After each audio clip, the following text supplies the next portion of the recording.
time I've done a little fun.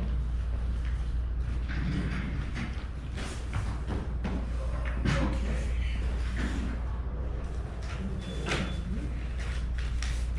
So we're up and running, Wendy? Yes, sir. Okay, speakers. Garrett? I don't see speakers active. The microphone not lit up. Mm-hmm. I think, no.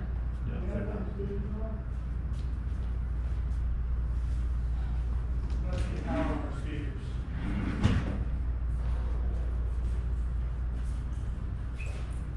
I think we got the FaceTime on, but then or not FaceTime.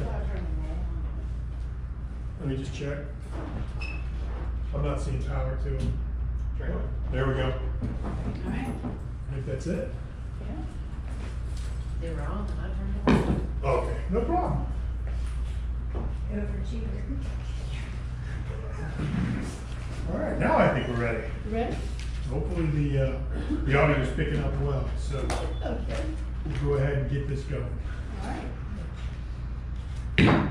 Good morning and welcome to our Budget and Finance Committee meeting. It is July 28th, 2026 at 10 a.m.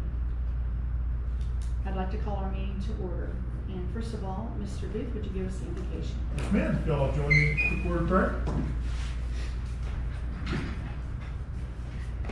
Dear Lord, we just thank you for this beautiful day that you have blessed us with, Lord. As always, we thank you for this city, county, and country. And Lord, we just ask that throughout this meeting that you just bless this group that's here and make sure that we are all making decisions and having conversations that will bless your people, Lord, as we know you like to. Lord, we ask that you bless this rest of this meeting, and we thank you. It's in Jesus' name we pray. Amen. Amen. Please join me in the pledge. Yes, thank you. I pledge allegiance to the flag of the United States of America and to the republic for which it stands, one nation, under God, indivisible, with liberty and justice for all. Thank you. Mr. Booth, you can give us a roll call. Yes, ma'am. Mayor Ronoff, Here. Councilman Lewandowski. Here. Madam Mayor, you have the quorum, the group for this committee. All right. Do we have any public comments? No, ma'am, there is no one, for the record, folks who are watching, we have no members of the public that chose to come to the meeting, and we have no registered written comments. All right. No problem. Consent agenda. Any comments? Mr. Dan? I just have one. Mm-hmm. I'm looking at page 9, which is the meeting minutes from the June 23rd meeting. Under item number 7, action items. Under our discussion of the general fund, near the bottom of the page, we talk about the transfer of money to the CRA for the general fund, and the dollar figure that we have written there is 100,00. If we were in Europe, that'd be $100. We need to just fix that. It's 100,000. Yes, sir. Add one more zero. Got it? That's it for the consent agenda, but I would also mention that the agenda for this meeting, the very top of the page, should read July, not June, the very top of the page. It's probably tricky because we're doing June financials, but we're in July, right? I can see it's easy mistake. It's probably tough if we use, but okay. Yes, Yeah, sir. it Got probably both of just those? automatic- No, I think you're smart. Use whatever you had last month, and copy it over, and then you can start from there. Yeah. But we gotta change everything. Okay.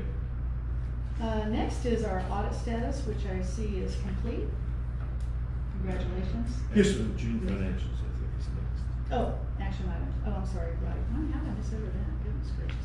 You're right, June financials. Got it.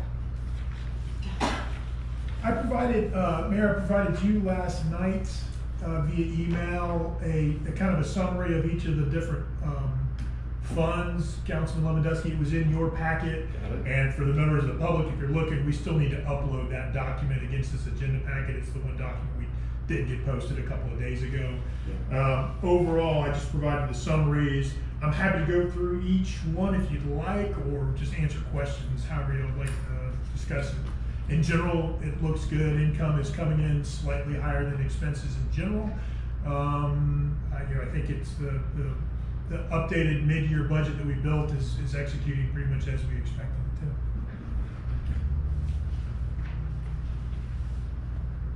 to. And I'm happy to go through them if you want me to summarize. Mhm.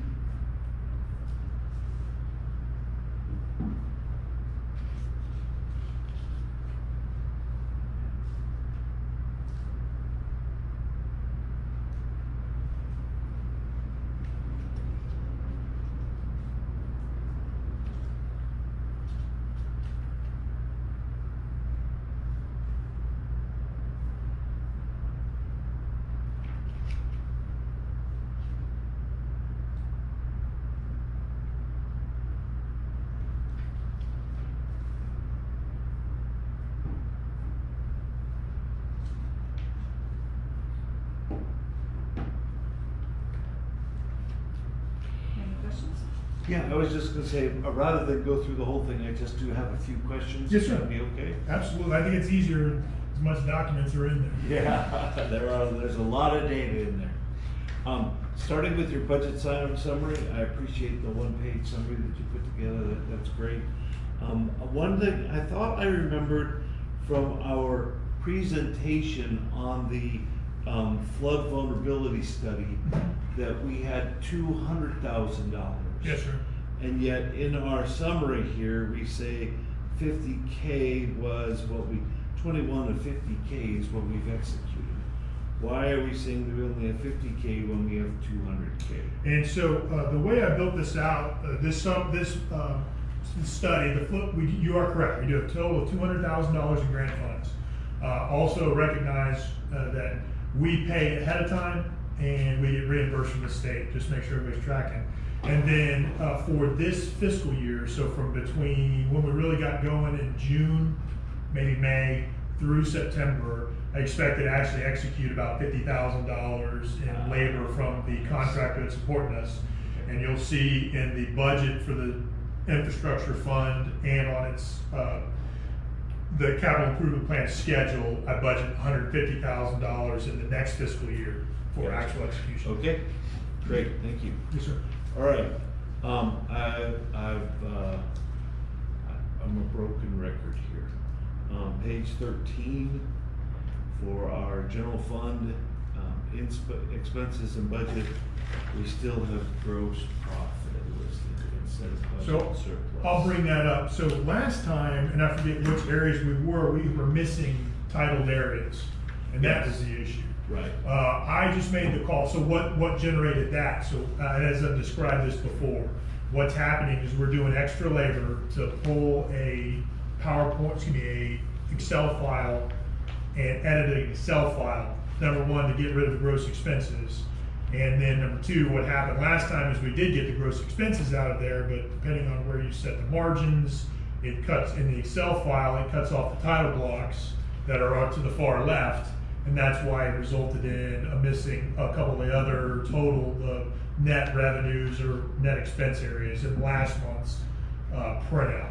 What I told Tiffany was, let's just pull the report as it sits in QuickBooks and not play around with Excel spreadsheets. I did ask our CPA about the gross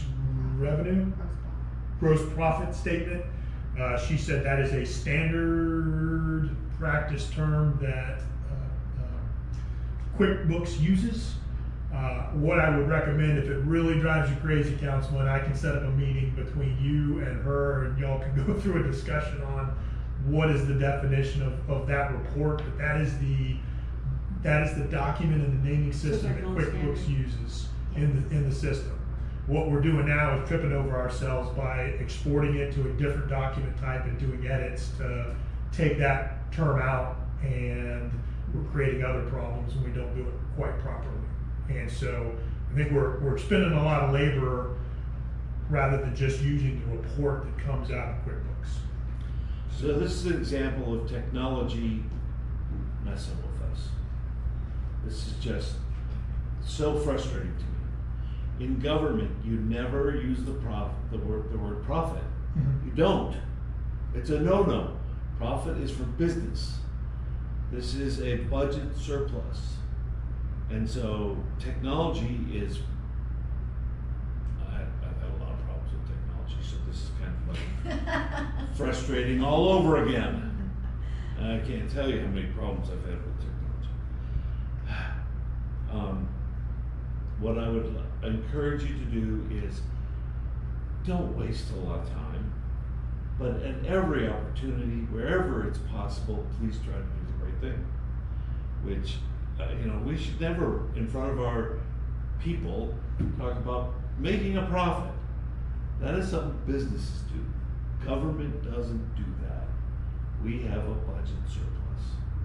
It's just the way it goes in our world. But you have a good point, and I don't want to, I don't want you to spin your wheels for 2 hours every week trying to fix words. I don't know.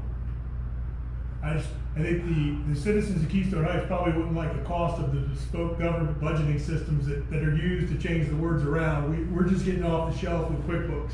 Well, I think And the it challenge. comes in a lot cheaper for us. I get you, sir. I do.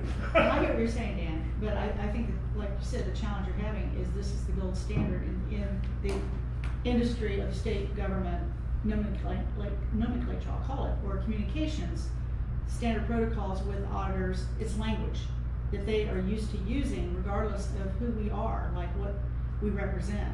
So I'm sure other cities may have the same challenge if that's routine titling the way they use it, because they all do the QuickBooks thing, as does the airport, as do the other cities. So trying to change the word gives it a different tone or meaning, like what you said, Dan. But because all of them are consistently using that same wording, it makes it more challenging, like with what you all are saying you're trying to do to pacify or satisfy us with that opinion. Correct. So I understand. I mean, y'all have had enough challenges with trying to get, and you've done incredible work to me to get us to where we are today without adding additional work to what you've already done. And We can just, we can put it public somewhere to say, because of what we are required to use, documentation, technology, like you said, this is the wording for us. This really just means, where we are, so Right. our status. Doesn't mean we're at a profit. We don't make a profit. We're state run. I don't know. And I'm sure there's other cities that have the same challenge. I'm sure we're not alone.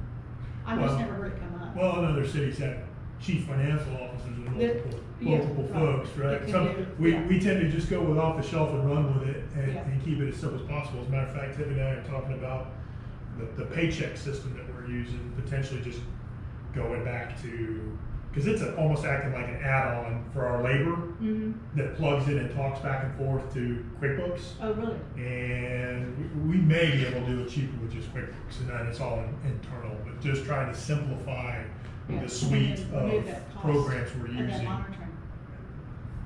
Does that also, the folks who do the paychecks, do they also monitor for benefits and things like that, like a Workday program? No. Okay, it's totally separate. Okay, on page 14, line item number 513300, liability, fire, auto, property insurance. That was almost $10,000 more than our budget. Is that because we paid it all for the rest of the year? Or is it actually costing us more? And why is something that is fixed costing us more? This is a quarterly payment, I believe, and what you're seeing is, let me double check the numbers here. We did 9,000. Tiffany, do you remember how this one played out? I can confirm it. Let me pull up my spreadsheet. I gotta see when we built the budget and how we spread it out. So, you know what I mean by it's a fixed amount. We know by contract what it's going to be for the year. And for the year, we projected 39,000. And this is approximately 39,000 for our so much spent through the year. And if we have no more payments, then we're good. But otherwise, we're $10,000 almost above what we should be paying. Why is that on a fixed base contract? And I'm checking to see if we, what it looks like is we spread it monthly, and this one we should have spread quarterly. As I think, because if you look at the budget for, so the last two columns are June actual and June budgeted. Mm-hmm. And if you look at that June budgeted, it looks like, and that's why I was checking our spreadsheet, it looks like this line item, when we were trying to spread costs throughout the months, this one actually comes in quarterly, and we've got it spread monthly. And so I believe what this is, and we can double check it, that we paid our last quarterly payment, because we pay ahead of time on the insurance, and we paid at the beginning of the quarter, ahead of the quarter, the last quarter for the Okay, insurance. and for June, that would make sense for, well, if you were gonna pay for July, August, The September. final quarter, yes, sir. Okay, and so we would have no more payments for the rest of the year. Okay, so that explains it. And we'll just, I'll take the notes for that, which is, as we build out the next fiscal year, Quarterly. that this line item is spread quarterly on the months we actually pay it. Because of course, what I do when I go through here is I look for what are the huge differences between our budget and what actually happened. You know, trying to figure out, okay, why is that happening? Because we approve a budget, and of course we expect that to happen, or at least something close to it. And when it's not, then I'm like, okay, what's going on here? And so the next one is further down on the page, 513140, health insurance. And again, that's a fixed cost. And we were budgeted for 85.8, and our total so far for the year is 98.5. And so we're talking about almost $13,000 more than budget. And so the same question. This is a fixed cost thing. We spend so much for health insurance. I'm assuming it's either every month or every quarter. Why are we $13,000 over budget on a fixed base contract?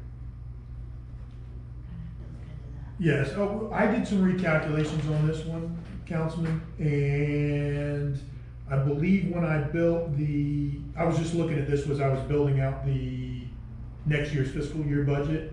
And if I remember correctly, this one may be slightly under budgeted per month. If you look at the 9,500, I was just editing this one, and it looks like it may be coming in slightly higher than that. But the 13, I gotta double check the overall cost impact on that. So, Okay, and we just did a budget amendment to fix all this.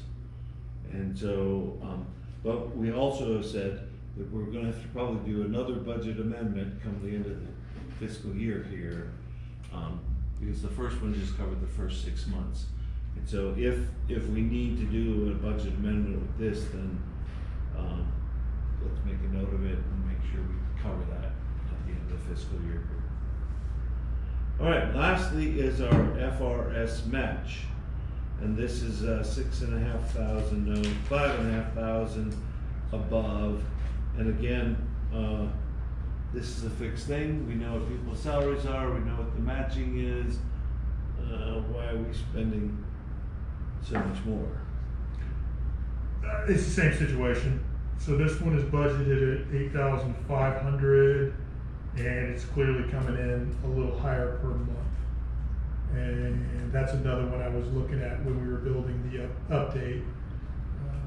I'm just looking at the numbers here. So it looks like it's about $6,000. So it's probably that we built, it's probably coming in at about 9,000. We ran an estimate on this one when we built this budget, if I remember correctly.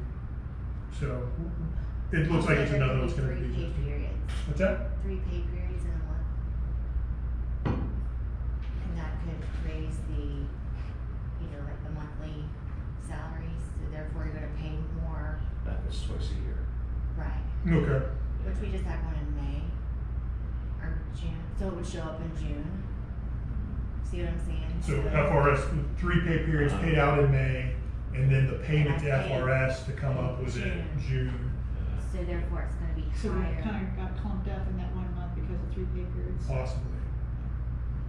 Okay. That's the hard about, some of these are monthly, but they're driven by particularly with FRS, it's Right. driven by Monthly, but depends on how many. well, pardon me, it's driven by a pay period that's 52 pay periods, and so there's those months that don't line up. But I'll back check this one as well.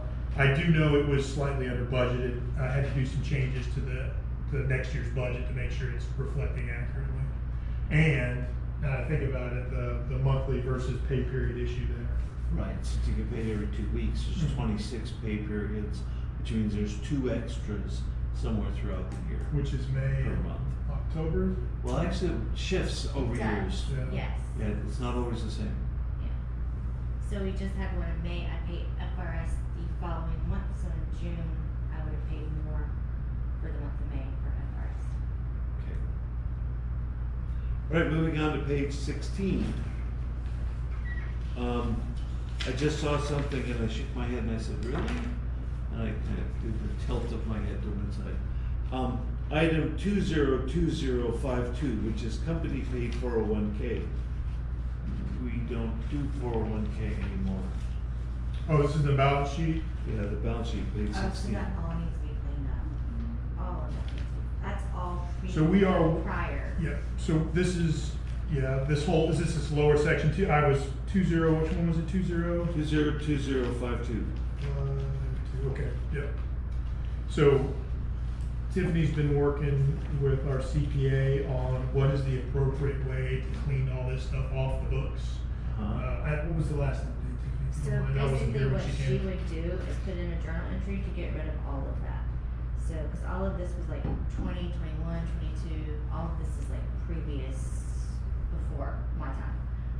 So she would basically put in a journal entry to get rid of all of this. Was she going to do that? She wanted to have a conversation with you. She wanted to talk to me officially, yeah. first? Okay. Cause I've just kind of been in the middle.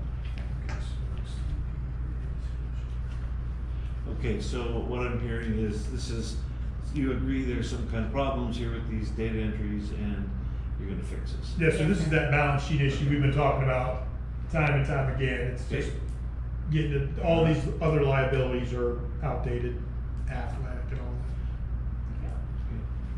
Yeah. Okay, yeah. Okay. Okay. All right. Gross profit again.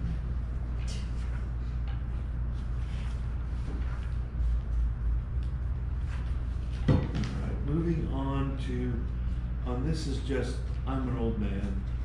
You could go to page 22, which is the CRA income and expenses sheet.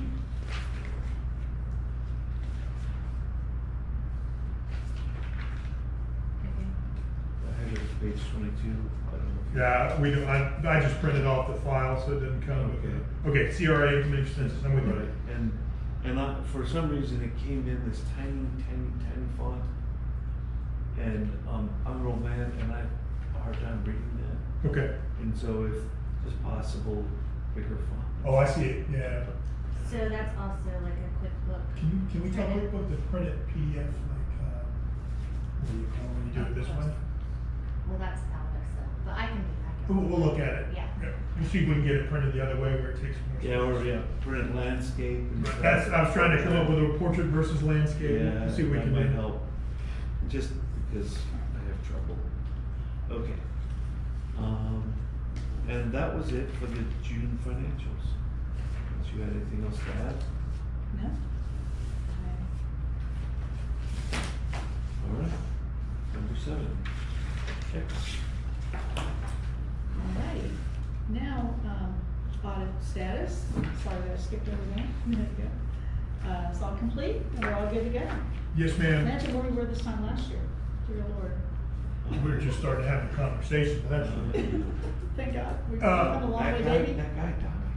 I know. Well, that was Situation. 2 That was years the ago, previous. 2 or 3 years ago. It's been a while back, but it's taken us quite all the way, even when Charlie walked right into it, and it was just a nightmare until it got fixed. The update I do have, so obviously the audit came in clean for this year and we corrected all previous deficiencies. So that was excellent. Yeah, we talked about it At the last at the meeting. council meeting. So what we're doing now is setting conditions for the audit that will occur on this fiscal year's effort.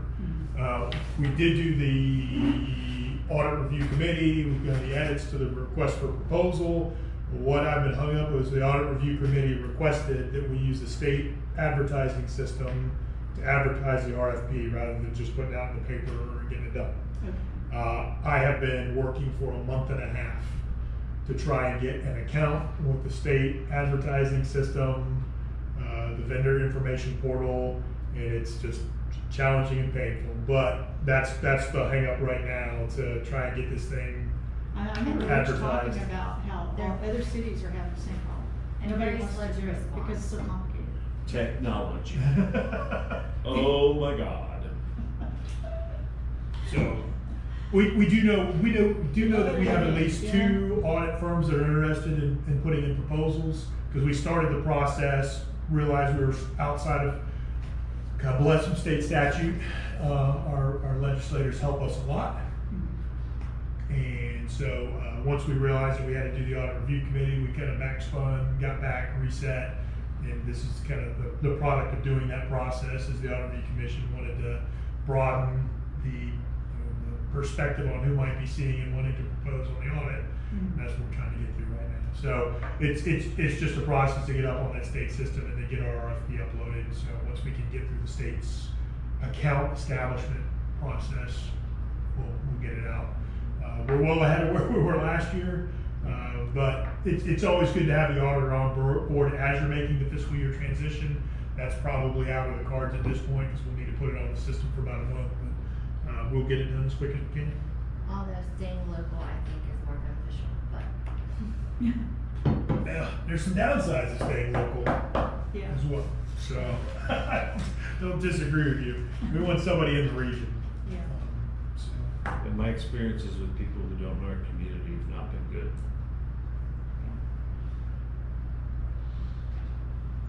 I don't disagree with that. All right, moving on then is long-term financial discussions. Jamie? I'm just gonna, I hate to say it, I'm just gonna go off the cuff on this one. I think I'm about my fund meter on property tax is pegged. At this point, I'm focused on building the budget with the income that we expect we'll get in the next fiscal year, and we'll let the property tax thing play out as it's gonna play out. We know that it will have about a 10% impact. None of that's changed. It's all just gonna depend on what happens. And then the impact on that, total of about 10 to 15% fiscal impact to the city's revenue. But that will play out over 2 years, so all of it won't hit the first year if it is voted in. So right now, I don't see anything significantly changing, and so I've got the guidance from you all to build the budget with the roughly expected income or revenue that we expect to come in from various sources. That's what I'm just trying to stay focused on, because the state and our legislators have made the trim process complicated enough. I've stopped tweaking, what the potential budgets will be, just to focus on the budget that we actually need to get passed. I'm happy to answer any questions on that. Are we still looking at about $120,000 impact this coming fiscal year if it passes? My calculation was 136. A more recent one that came in from a state, the state, I forget the name of the agency that monitors estimates for the state, and that one came in at 100 I emailed it out in the update. I want to say it was 142,000. I can't remember exactly. It was a little higher, but not orders of magnitude change in the numbers. Right, and so we're really talking about if it gets voted and gone through, right? Yes, ma'am. I'm just sharing with him the numbers that our tax assessor provided us, and you shared with us, and then my analysis. And so I redid all the math yesterday, like per your email, Jamie. And you see the below and how I did the math to make it understandable. Because I really wanted to, think hard about it as we're considering this little bit thing.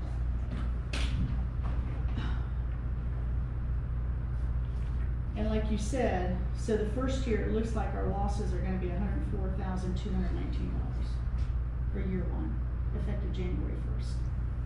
Year two would be $32,420. That's what if we keep the current mill as it is. This is the current rate? Correct. Okay. And that's the other thing, depending on who's calculating and what millage rate they choose, Right. what percentage We of just increased wanna use value they what we choose, have. the number changes slightly. Correct.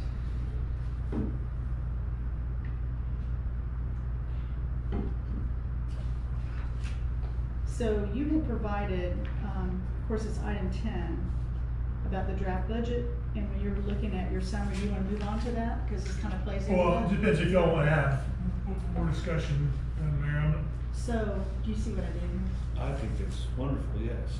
Okay. I was gonna say though, I understand Jamie's point, that he could continuously spin his And we don't want him to wheels. do that. Right, based upon what might happen. Right. And so for this budgetary process and this next year fiscal, focusing as if it doesn't pass and just on the numbers we have, Mhm. I think that's an appropriate approach. Okay, but I would add also, I would take your number here, 104,000, and I'm not even do this myself, I don't know, we should talk about it, but I would look at his budget proposal Mhm. and say, if we lose 104,000, where would that come from? And just say, we're gonna take it from this item, and this item, and this item, and 104,000 is gone. Right. Well, my sole purpose of doing this, because we went and set the max rate on the mill rate, was to look at if we move to the mill rate, because we're getting ready to vote on the mill rate Mhm. coming up, right? That was my whole purpose of thinking ahead a bit, okay?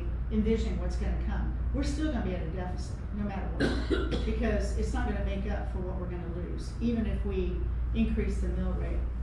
But like in your summary, Jamie, you had mentioned, about, moving around the salary and then taking 20,000 from the, what do you call it? Sorry, I'm trying to look for the proper word here, the reserves, to Yes, ma'am. compensate a little bit. Mhm. To me, by increasing the mill rate to the max rate that we set, which is still lower than anybody in our county, it would give us part of, we probably wouldn't even have to go to the reserves, is the way my math looks, or not much of it anyway. It would help to offset that. Because again, we're gonna be deciding in September this mill rate. So that was why I ran this math, to kind of get a feel, because we don't know yet what's gonna happen on the vote in November. Either way, let's just say it doesn't go, right? Okay, then next year, then we can roll it back, do the rollback rate. Either way, it's not gonna hurt us in such a big way, and it's not gonna be taken away, that big of an amount of money, really. You're only talking like a total of what I have, total here, 34,000 or whatever, it totals out for both, year 1 and 2, 19,000 the first year. Does that make sense? That 19,000 first year is if you selected, you increased revenue, if you selected the 10% over, or 10% increase in Correct. revenue. Well, we've already said the it's a max max millage rate. which we can't change. Correct. So, yes, so what I'm saying is, I'm looking ahead, because we don't know what's gonna happen yet, and we have to decide on this in September. Mhm. It's not Yes, till ma'am. November. And we already know what the math is, I mean, our tax guy sent us this detail, so those are pretty good numbers, I would assume. Yes. So to me, it's thinking ahead and being a little proactive, even though if you go cut some of the roll and switch some things around, we're still gonna be at a deficit, no matter what. Even if we do this, increase the mill rate slightly, we're still gonna be at a deficit if this thing goes through, no matter what. And I'm just trying to, that's another, 20,000 year 1 that we could apply maybe to July 4th. I mean, we already know what we're gonna lose. You were giving us a list on what could happen, things that we can't financially support. And I just look at that, that's a better way to use that versus going to our reserves. I would think we wouldn't wanna go to reserves unless it's absolutely, necessary. It's just thinking ahead a little bit, that's all. Yes, ma'am. So I think these are all intertwined, but I also look at what we have to do and try to chunk it into specific tasks. Yeah, And so one of the specific tasks that we have is to, and I would say for our role, is to recommend to the council a millage rate. correct. And so our three choices are hold steady, roll back, or increase whatever amount, and to this point, we said increase 10%. Right.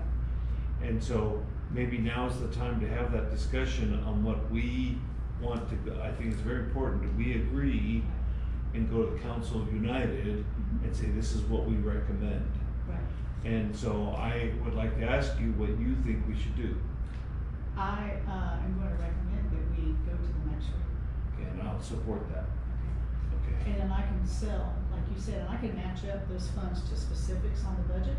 But I think in the big picture, just like he nicely summarized on this description thing on your item 10 here, Jamie, which I greatly appreciate you doing that, showing what you were willing to try to do to meet it halfway with the changes of the role, with the events role going to a grant writing role, changing up Yes, ma'am. things, because we can see there's going to be a hit. And we're just trying to make it as seamless as possible for our community. I mean, this is where the whole home rule thing comes into play. Our situation is different than everybody else's situation. I mean, even Orange Park, you know, but we're put in the same bucket as a Jacksonville or Miami requirements if this thing happens. And we don't have a lot of the resources for additional funding opportunities many of them may have. We don't even have the same kind of opportunities that say Orange Park or even Green Cove have been able to use. So to me, for us, and us being number one in the state to be the most impacted by this whole thing, I feel like we've been really good. Our previous council members have been great on trying to protect that mill rate and keep the community at even pay with not having increased taxes and expenses as best possible. But now we're going to be forced into a situation that we got to do something different in order to give them some of the same sorts of things that they enjoy throughout the year. And with us, it's things like events and support for some of the nonprofits, you know. And I know some of them are already looking at ways that they can come in and try to help us offset some of that, but it's still not going to make it. You know, we're still going to have some serious things to cut out. And to me, it's sort of like if we can pull just a few more dollars from the taxpayers to help accommodate these things that we want to try to do, I really would prefer doing that than going to our reserve. Because I think a reserve to me is more like we got a hurricane and we're getting hit head on. You know what I mean? But anyway, but I can also match it to look how it would trend out throughout the year. These are true numbers because that's what he provided to us most recently. And we also already have set the max rate. So, Yes, ma'am. which is within our guidelines. And Jamie has two considerations for reduced budget. The first was our over budget, when we had 1.7 some odd million planned, and I requested 11% across the board to bring us down more toward our expected income. Yes, sir. But then we have a second one if this budget amendment passes in November, and that's a whole nother one. You're In the completely future, correct. fiscal Right. year It's like 27, a one-two 28. punch. Yep. Right, well, the first effect is supposed to occur in January 1st of 2027, then the rest of it later, but I think it is reflected 1 year later. Yes, sir. You're right. That's correct.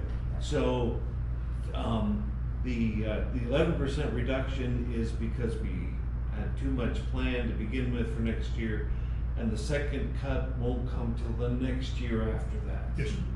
Okay, so we have time to plan for it, and so I think, again, I'll say your decision or your approach to not deal with it at this time is a good approach. Just deal with the budget as we know it is.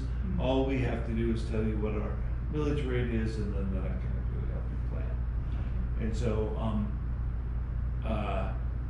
I would say though, for his purposes, keep it at the rollback rate.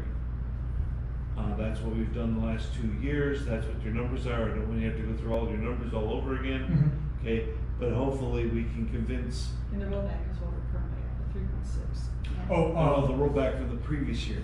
Yeah. Rollback would take it down even lower.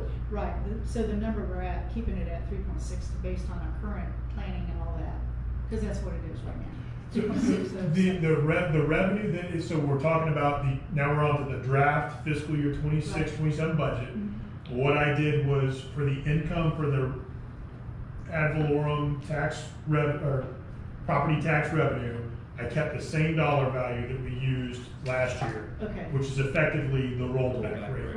right. So yes, I just want to clarify. Sometimes people are watching and these, No, no, these it's good. and so what you're proposing, Mayor, saying is that there's a couple options that are higher revenue than the rollback rate. Right. There could be setting the current rate, which is keeping the 3.7063. 3.607. Keeping the current rate, Whatever it keeping is. the current rate, that brings revenue in higher, and then potentially going to the max millage rate, which you all set at the last meeting, which would bring in a little more revenue as well. There are tiers of options. What the draft budget is built on is the rollback rate, the same dollar value we brought in last year. So really, Or this year. so, and to what Dan's saying, so the, October 1 starts this budget year that we just talked about Mhm. at this rollback, this rate from last year, which is 3.6073. That budget is being planned based on that rate right now, correct? It's actually built on a millage rate that would be lower. That It would be lower. Yeah, Okay. that y'all would have, The in rollback. September, y'all have to select the rollback rate, which is 3.5349, something like that. Okay. It's a lower rate to bring in the same amount, because Oh, to property bring in- values have gone up in the year. Okay, Yeah. gotcha. But there's also a chance that we could just keep it where it's at or go to the max rate. Right. Those are the discussions And that so, you, so I guess what I'm trying to say is that budget will all of a sudden change in October 1 of 27.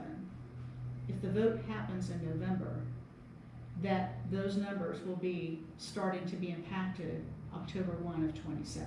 Yes. We'll start seeing the impact. Yes. So this, again, is a proactive mindset, thinking process that we've had some on the front end because of ultimately what's gonna happen. And then the big tidal wave happens after October 1 into the following year, 2028, right? That's and only half of it is realized. Correct. The full impact is another year after Correct. that. And I just feel like, we're so small, small budget, limited opportunities here. It's just smarter to be on the more conservative side, which is to keep the money there, to have the money come in.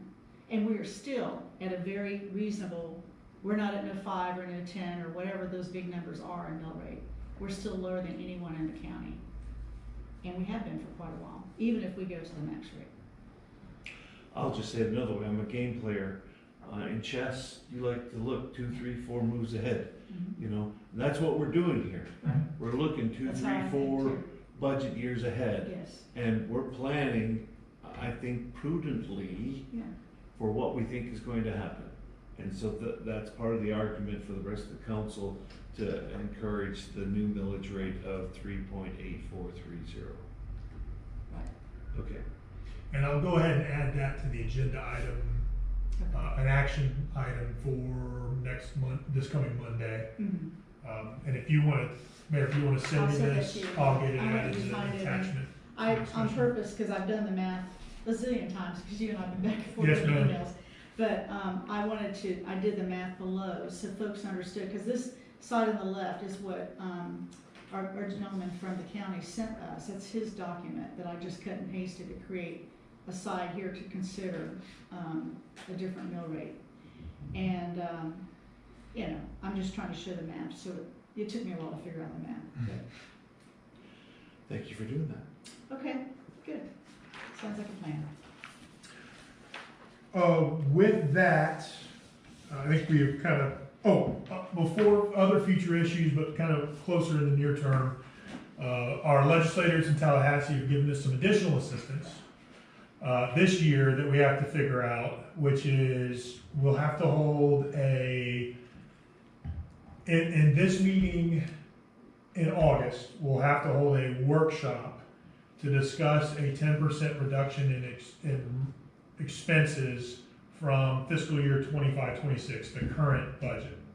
I was kind of looking at it, and I don't think our, and I forgot there's a Senate bill and a House bill, but it passed and the governor signed it into law where each fiscal year, the city, municipality, or county's got to show what does a 10% reduction in your budget look like? Where would you do that? Where would you show that reduction? We have to do that budget drill, have a workshop that's open to the public to discuss it, and then we have to publish it. I want to say it's 4 or 5 days ahead of the first formal trim budgeting workshop in September. Oh, wow. And so that's one thing we have to do. I don't necessarily, I was kind of just looking at the raw numbers, and this budgeting drill, the way I've worked it, doesn't necessarily do that because expenses have gone up.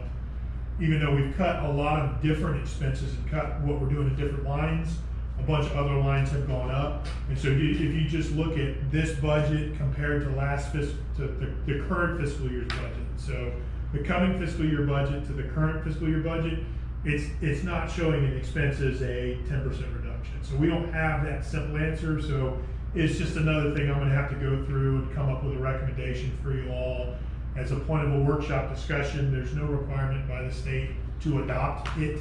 There's a requirement by the state to do that drill and post it publicly on your website. Okay, so the draft budget that you gave us is not showing that 10%?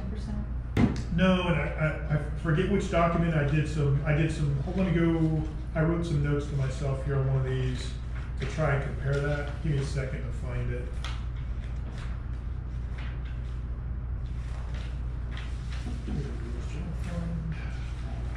Go down to my expenses.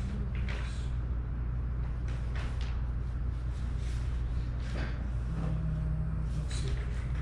Sorry. Okay.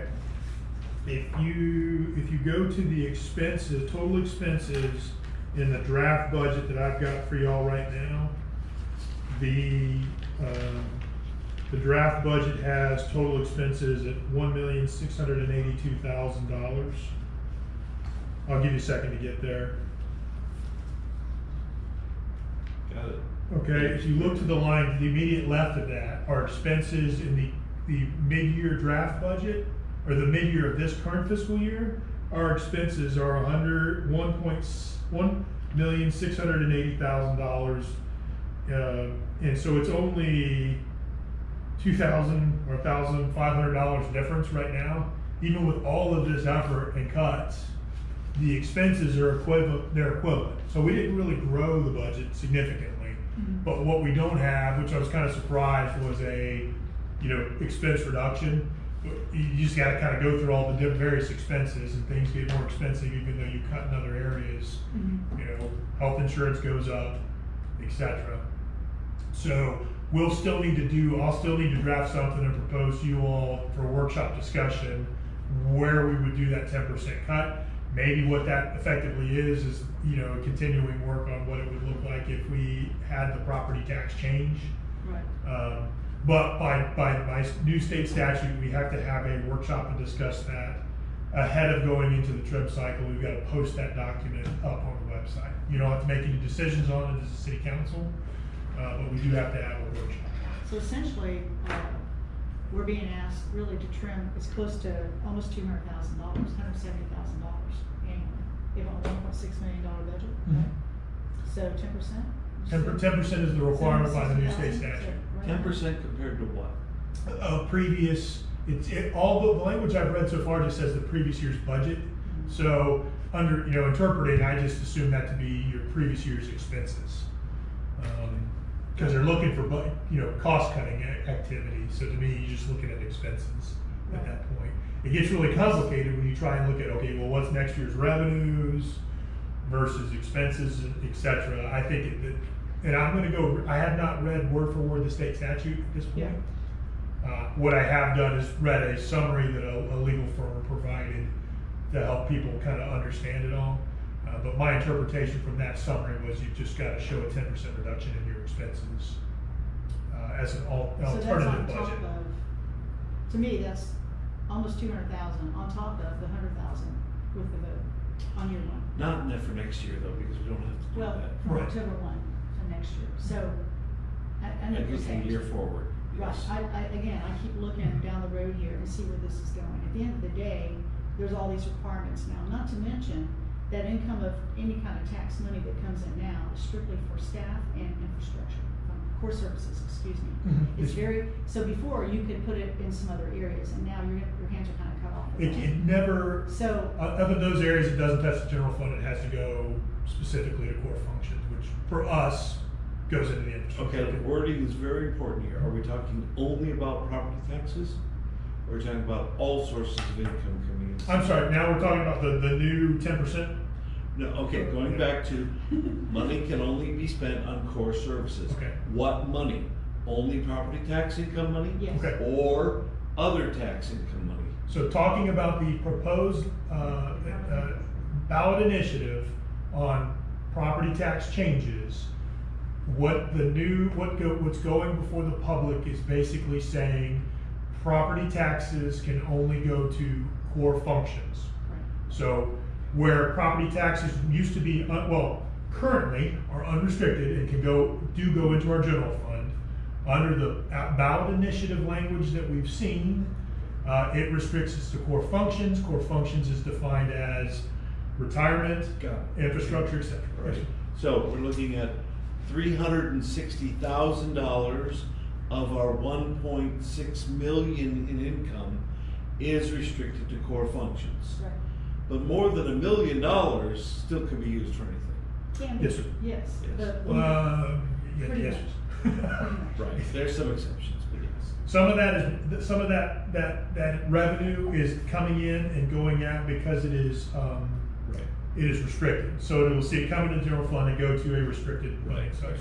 So I guess my point here, Dan, is you look at the 10%, chip away 10% of the existing budget, which is around 1.6 or 1.7 million, and you remove 104,000 year one of this property tax income on top of that 10%, is a pretty big impact on a $1.6 million budget overall. And especially because it will be taxed specifically for things that we were not doing before, just specifically for those two core services, for example. What I'm trying to say is the hit's pretty big. It's bigger than it feels, and when you look at it like that. And I know it'll be effective October 1, but moving on, that's what we're gonna be faced with. And we don't have like a lot of opportunity where we're currently aren't even aware of where we bring other funding. I know there's no grants for events. So, I mean, it's gonna affect the things that make us who we are. And so I'm just trying to find little chunks of money that can come fill that lead, because it's a big lead. It'll be a really big lead this time next year. You following me? Not fun. Not fun. I'm just trying to look out for our community as a whole. Yeah. I do have to say, you're absolutely right. Compared to like Jacksonville, which has, I don't know, 95% of its income from a sales tax and from business taxes and that kind of stuff, and maybe 5% comes from homesteaded properties. Right. You know, their impact is almost nothing. Right. But compared to Penny Farms, 60% of their city income is from homesteaded properties. They are, OMG, they are in so much trouble. Right. I'm so sad. I mean, we're better off than they are. Yeah, we are. Oh my God. I mean, what it does in some of these places, it could put Shem into a situation where they're no longer a municipality. Like they can't even afford to have their council or staff or whatever, Yeah. and that's the sad part, because I think it takes away from what the small towns have always tried to do, And I think most of the small towns out there are quite responsible, taking care of finances and whatnot. So I'm just looking ahead, and I'd rather be a little, have a little bit of something extra coming in that if we don't vote reasonably right, it's gonna be a bigger hurt, So I think getting back to the original agenda item, August 25th is our next meeting. Is that when we would also hold the workshop? That's what I would propose, rather than create a new Would you meeting. propose doing the workshop first and then the regular budget finance meeting, or the other way around?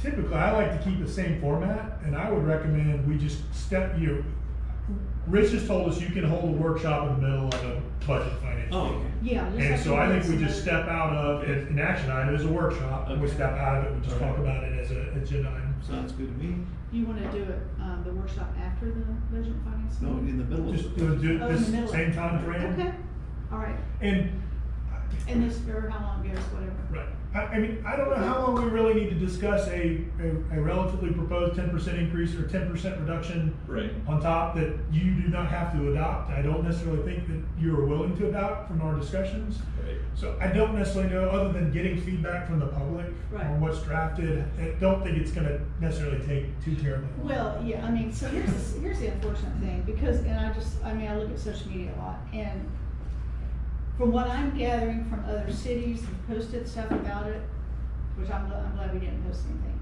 is, it's like, they just feel like, you're just whining and, get over it, whatever. Most people don't have a real understanding. I can honestly say I had no understanding how any of this works till I started doing this. Over all these years, have not a clue of how any of this stuff works. And so, to me, it's like, we have to make it personal. We have to make them understand this is what it is, and you can believe it or not, but this is how it's affecting us, okay, and what's gonna happen down the road. Like I said, the other cities have different pain points of what's gonna happen to them.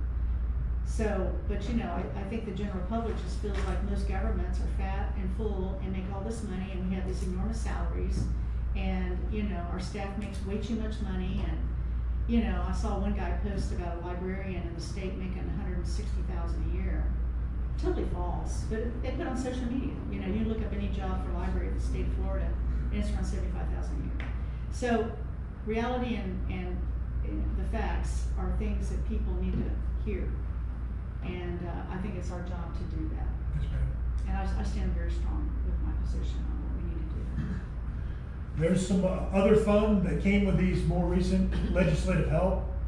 I'm not necessarily thrilled about it, but it requires a by name list of employees in effectively, I don't know if it requires a by name list of your employees posted publicly along with their salary rates, which is just I hate that little. relatively infuriating. I don't know, but Yeah. that's additional help that our legislature is also giving us. Well, it's because there's a few bad actors One, out there. one bad actor, There's and it one or creates a two problem for everybody. cities, and they are paying off political Yeah. people who are doing nothing for the city. And they create a nothing name job, and they give them $100,000 salary, and the people do nothing, and it's a public payoff.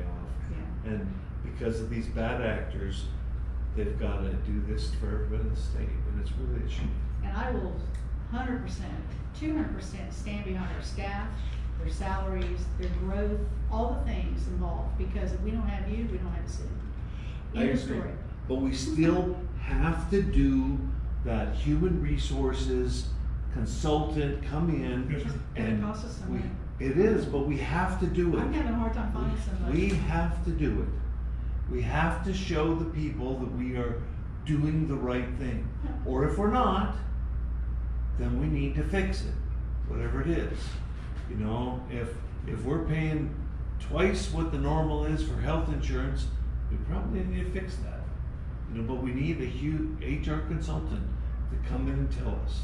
It's tricky finding one that is familiar with state stuff, you know what I'm saying? Because they all have different types of trainings. My daughter-in-law's HR consultant, but she knows nothing about state.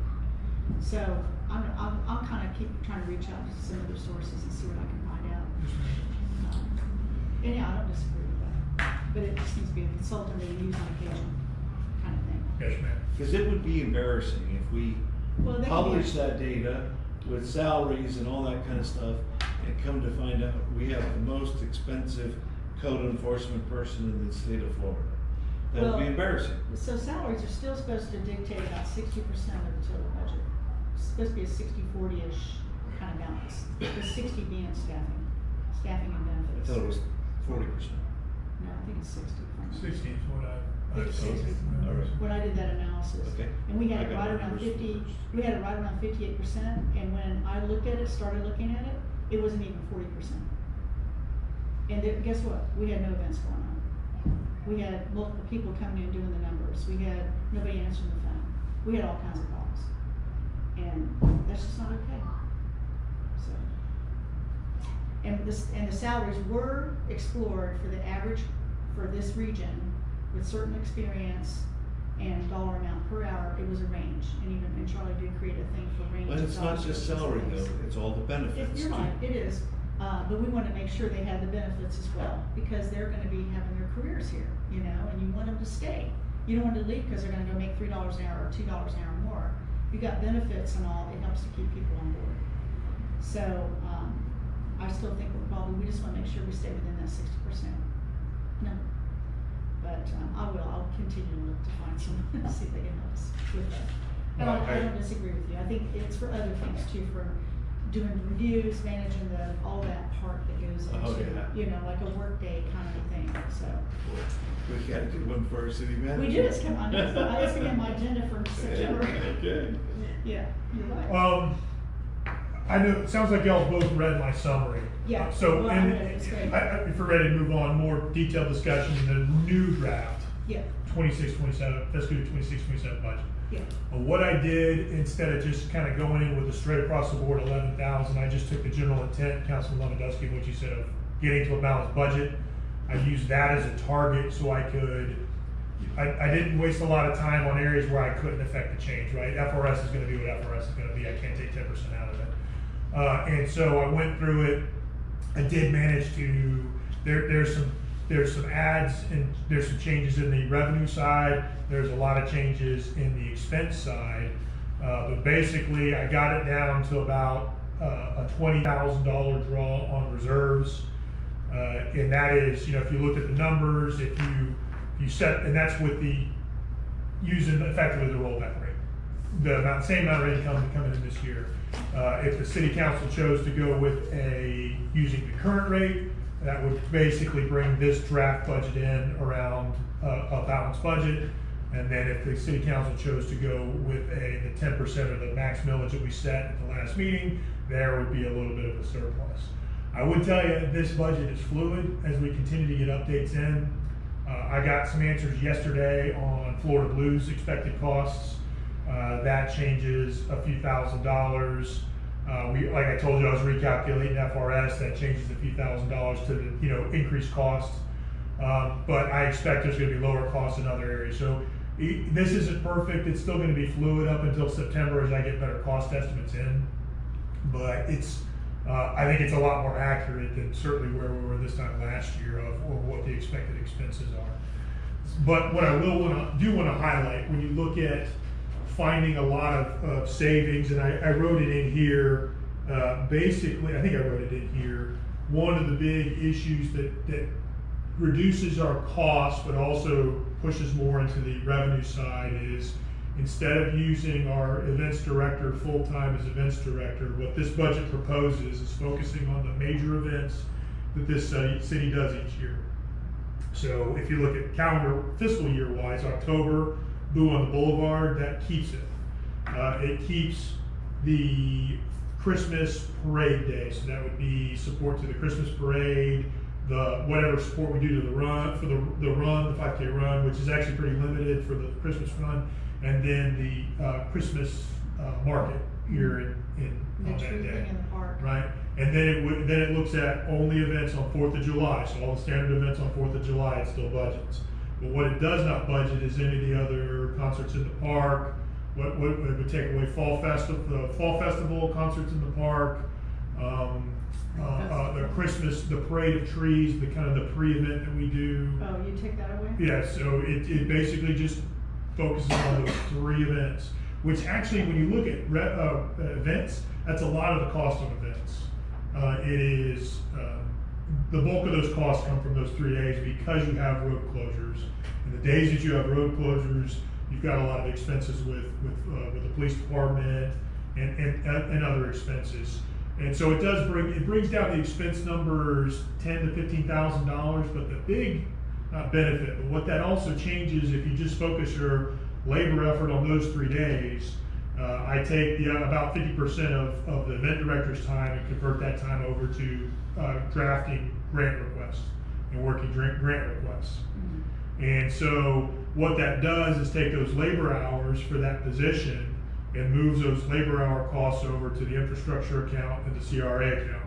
And so it effectively, what the city has not done well in the past, which is legal and should be done, is the cost of your labor effort and actually your expenses of your city staff can be, you can take the funds that are in those accounts and back pay the general fund for the labor expenses or the expenses. We haven't done that a lot in the cemetery account, in the CRA and the infrastructure account. And so we are leaning heavily on making sure we're doing that properly.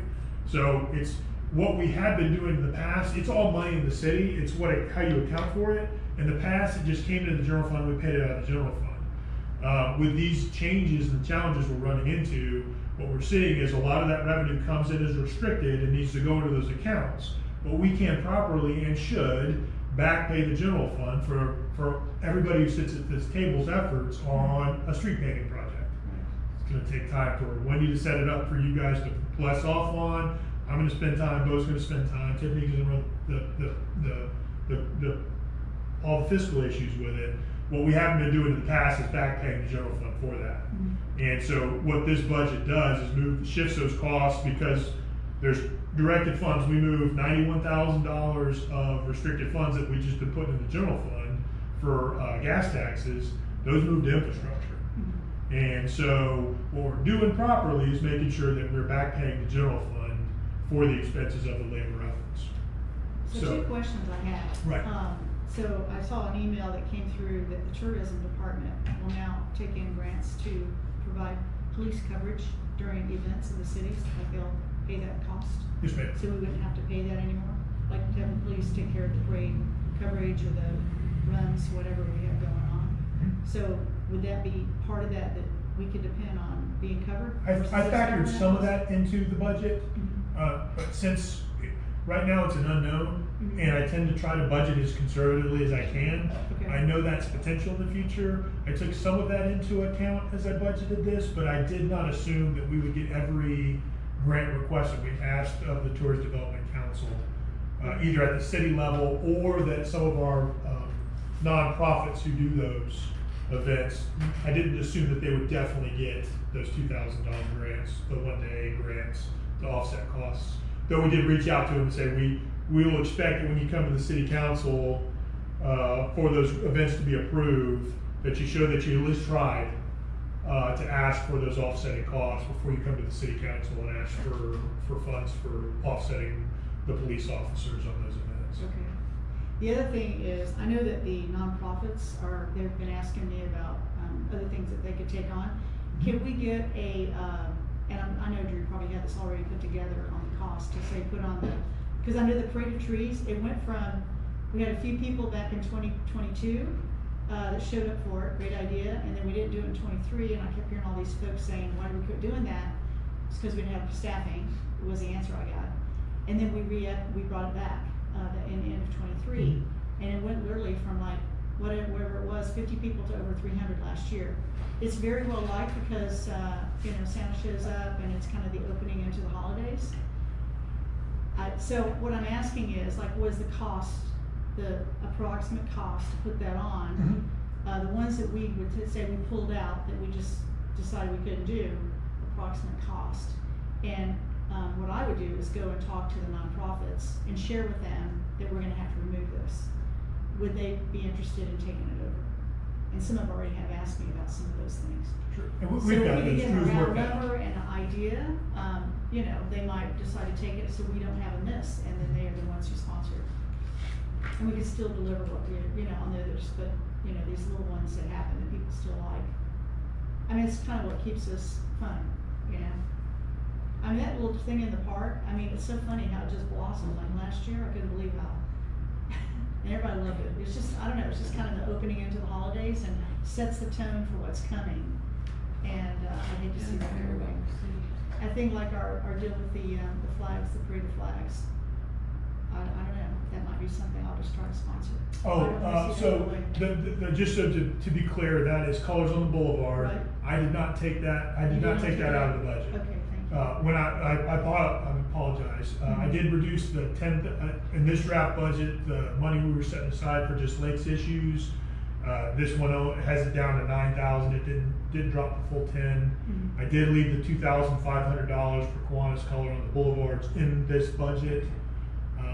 But the stuff that the city runs, this budget accounts for just those 3 major days Okay. for events. I would like to, change that. I have always, and this is at least for 10 years, believed we should do one quarterly activity. And so the summer one was July 4th, the fall was Boo on the Boulevard, the winter was Christmas. And for the spring, for me, it's been Chautauqua / Spring Fling. And so I would want, unless you object, I want you to add that back in. So also to clarify, actually it's kind of good. Spring Fling has over the last few years been completely run by Friends of Keystone Heights. There were no costs for the city or direct activity from events, so that's covered. And I still have funds in the budget for the Heritage Commissions for Chautauqua. Yeah. Right, so So there, include that then as Okay. 4, once per quarter, that the city is funding, if not something, some part of. I agree. And then for our workshop in August, when we have to come up with 10% cuts, okay, take out the fireworks, take out the everything of all these extra stuff.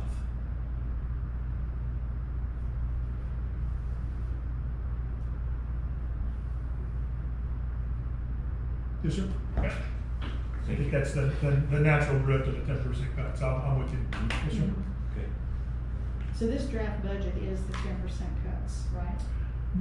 This draft budget is just to get to a balanced budget for next Oh, year. okay, gotcha. And- And that's with our current mill rate.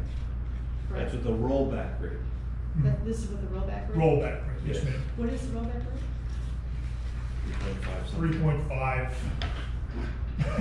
Throw a bunch of decimals in. 3.5 something. Ish. Okay. I've calculated it, and it all depends. That's another good point I need to discuss with y'all is I'm still trying to get a meeting with the Clay County property appraiser, comptroller, and maybe tax collector. I've made a good inroads, expected to have that meeting this week so we can get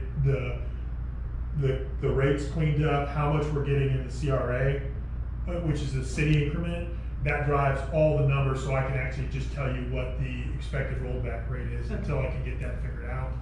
I can't get into the system, but I have to get that done over the next week because we got to lock in on Tuesday. So I'm still working that. I have the max millage, but there's some other numbers we've got to get locked in. So I can't tell you the exact number, but it's in that area. And I'm happy to go kind of line by line and talk about significant changes, but it really depends on where y'all want to go. No, I'd rather not. No, you do, but I- We see, well, because we see red, we see pink, or wait, I orange and went green. through all the numbers already, so I'd be going through them again. Yeah. Um, Do you have a And- question? or we can go line items. What I would like overall is that I see 3 different numbers regarding expenses or budget. On this sheet here, we've got 1.645 million expenses. On this sheet here, we have 1.697 million.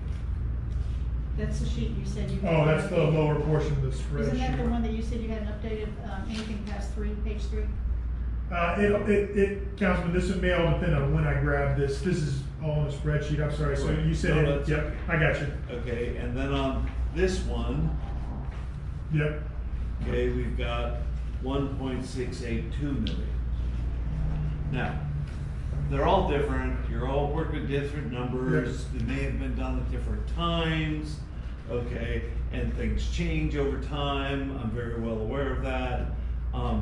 At some point in time, though, we need for all these to agree. Yes, sir. I'm with you. Okay, all right. And my, looking through this, I didn't have any problems with, what you did. I look at this as you're looking in your crystal ball and you're predicting the future as best you can. Tiffany is helping you. And, you're never gonna be perfect, and I think this is a really good guess. In fact, I'll do better than that. It's a scientific guess. It's statistically the best predictor of the future is the past. But even then, it's only like 60% a good predictor because things change. So, what my recommendation is that continue on the path. Some of these 5-year projections, I don't like. I see us going into some negative numbers, carry forwards, and things like that. And I would rather see a plan, 5-year plan that doesn't have that kind of stuff. Councilman, I was gonna address that, if you don't mind. All right, go ahead. I think this fiscal year budget, the draft is what you're saying. I think it's pretty clean. What has to happen though in the infrastructure capital improvement schedule and the CRA capital improvement schedule, and it's something I acknowledge I've got to spend more time on over the next month, is looking at the projects that the city council has approved and looking at how you spread those out each year to spread. You're right. If you just do everything in the first couple of years, we can bring that account down, those accounts down to, we break any reserves that we need to keep in those accounts, and you're right, we generate negative numbers. And so I'm gonna spend some time, particularly in the infrastructure account, looking at, there may be times, well, 2 things. We're definitely to keep that account with the reserves that it needs, where the city is definitely gonna need to get about $100,000 to $200,000 in grants every year that are targeted towards infrastructure. Plain and simple, you can't do it any other way. The hard part is, until you know that you've received that grant, really shouldn't be putting grant funds into your calculation. So I acknowledge that's a challenge. And then, so the question comes, does the city, as we build our plan, though we know we probably need to spend $200,000 a year to mill and resurface roads, right now, that is going to that's probably one of the main drivers that drives that account down each year towards a zero balance. Do we want to just say in our plan, we're going to plan for doing that every 2 years as an option? Or the other option in our plan is to say it won't have as much of an impact. One of the major draws now that we haven't been doing in the past is about $80,000 in the infrastructure account to set money aside in the capital capital asset reinvestment account. And so this is that whole, you got 4 vehicles, you need to set $6,000 aside every year to offset the cost of a $30,000 vehicle every 6 to 8 years, whatever it is, those numbers are. Right now, that number, when we ran the calculations, is about $80,000 a year that the city has not been budgeting for. Actually, the city hasn't had a capital improvement plan for many years. Do we want to say that we're going to fund that at 50% every year? We haven't been doing it. We know it probably should be about 80. Do we fund it at 40 until we work through revenues and projects? I owe some recommendations to the city council, this body, at the next meeting on what my recommendations are, but I acknowledge we've got to bend the curve of expenditures in those accounts because we rapidly, on what we need to be doing without grants, will draw down the reserves in both of those accounts very quickly. I think the CRA is more manageable just in spreading out when we do the projects. The infrastructure account, we know what we need to be doing every year.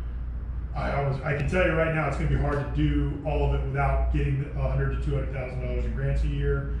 But I also know that our fiscal policy tells us we got to figure out how to hold that account positive with an appropriate amount of reserve. And I just don't have an answer exactly the right way to do it at this meeting.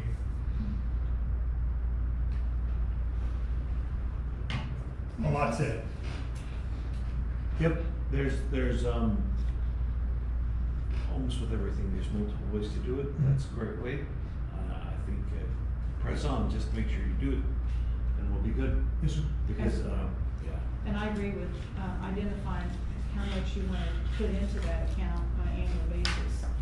to, again, be ready or proactive. Because it never fails. It's like that air conditioner breaks and you gotta spend $15,000 and you're like, oh shoot, I don't have that in my savings account. It's not in my operating budget for my household. So now you gotta go borrow money or put it on a credit card. We don't ever wanna be in that situation. So, and we have all kinds of capital things that you guys have created the list for us. So we now have a document that we can work with and project what those might look like. And we can always fine tune as we go along, but at least we have something we're working with that we can talk to and make decisions with. If I could ask you to clearly differentiate between infrastructure and capital improvements. Okay, because of grant writing and all that kind of thing. Also because one's general fund and the other one is a completely separate infrastructure fund. So we need to make sure we understand clearly where the money would need to be allocated or saved in the general fund and what kind of assets that would go against versus infrastructure, which is, it should be a separate list. We could potentially, so right now, in the city's suite of accounts and funds, the fund that is handling both things that you're talking about is the capital improvement, the way it shows on here is the capital improvement fund. I tend to just call that the infrastructure fund. It's used in the language is used differently throughout our documents. There's an upper portion, well, in that account, right, or in that fund, we have traditionally budgeted infrastructure projects.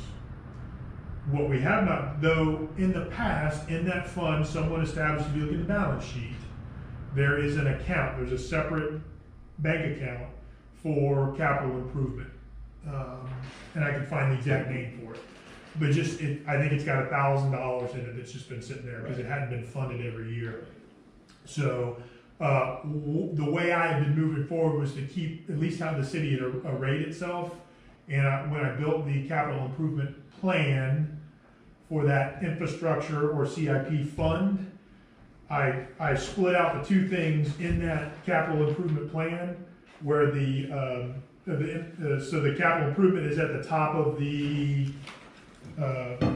there's air conditioners and vehicles and all that is at the top of the, this document right here. And we talked through this last meeting. All that, what you're calling capital improvements, is all sitting at the top. The total sum of that, which is $80,000. My intent will be, when you look in the infrastructure budget, the fund budget, there's a expense line that now reads $79,000 that takes the money out of what this calculates and puts it into that bank account that still sits underneath the infrastructure fund. So I can do it differently if you want to establish a separate fund. Yeah, so words are important and I used the wrong words. I think what I should have said was infrastructure, it's separate money, it's separate, should have a separate list. And what I think I should have said, the other one would be assets over $5,000 that we depreciate and that we need to replace. Oh, okay. That's what I think the other category should be. Yes, sir. And so we're talking about trucks So you're and talking about capital lawnmowers. investment, capital items. So I don't want it to be confused with CIP that exists currently in infrastructure. And it's not that. Gotcha. Yeah. Okay, infrastructure is roads and sewers and Correct. whatever else. So like we were talking about this. Buildings. Yeah. This That- here yeah, that's- versus this right here. Right.